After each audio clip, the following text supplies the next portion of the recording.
How do you expect to get your day's work done? You never get your day's work done. Lying in the noonday sun. This track from Leon Redbone's first album in 1975 actually dates back to the early 30s. It was written by Hoagy Carmichael and Johnny Mercer and was Mercer's first big success as a songwriter. He'd enjoyed a privileged upbringing in Savannah, Georgia, but was intrigued by the African-American music that surrounded him growing up. His ear for the vernacular of the day was one reason Lazy Bones was popular in rural America as well as the big cities. When you go fishing, I bet you keep wishing the fish don't grab at your line. Lazy Bones, loafing through the day. How'd you expect to make a dime that way? You'll never make a dime that way. Never have what I said. When he was 17, his father's businesses collapsed and he was no longer able to go to college. So he headed to New York and eventually Hollywood, where he became one of the most successful songwriters of his generation. You must have been a beautiful baby. You must have been a wonderful child. When you were only starting to go to kindergarten, I bet you drove the little girls wild. You got the accent, your way to positive, it eliminate the negative. That Jones to the affirmative, no best and mister in between. I remember you. You're the one who made my dreams come true. A few kisses ago. The falling leaves drift by the window. The autumn leaves of red and gold.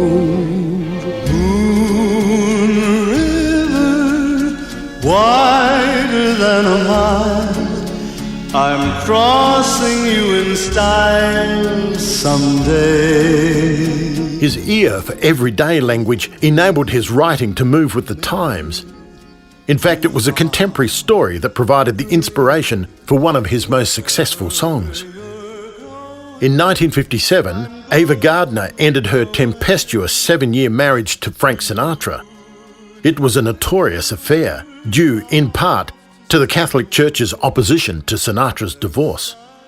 When Ava then turned around and left Frank, it inspired Sadie Vimerstedt to write a few lines of her own. Sadie wasn't in the music business. In fact, she worked behind the counter in a local cosmetics store in Ohio. But she loved music, and Johnny Mercer's songs in particular. So she wrote down a song title, When Somebody Breaks Your Heart. She also suggested a theme, I want to be around to pick up the pieces. She scribbled a short note and sent it off in an envelope marked simply, Johnny Mercer, songwriter, New York, New York. Somehow the letter reached him. Mercer liked the idea and turned it into a song. He also generously decided to confer Sadie with half of the songwriting credits. It sat in a drawer for a couple of years until someone pitched it to Tony Bennett in 1963. It became the title track for his new album and a worldwide hit. On the strength of the royalties, Sadie was able to quit her job behind the cosmetics counter and travel the world for the rest of her life.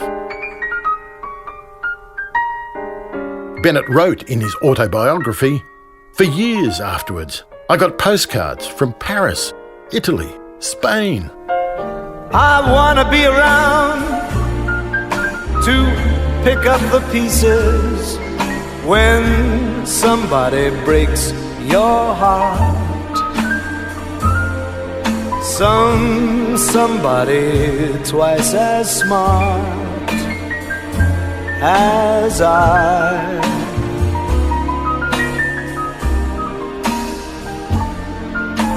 Somebody who will swear to be true as you used to do with me. who'll leave you to learn that misery loves company. Wait and see. I mean, I wanna be around to see how he does it when he breaks your heart to bits. Let's see if the puzzle fits so fine.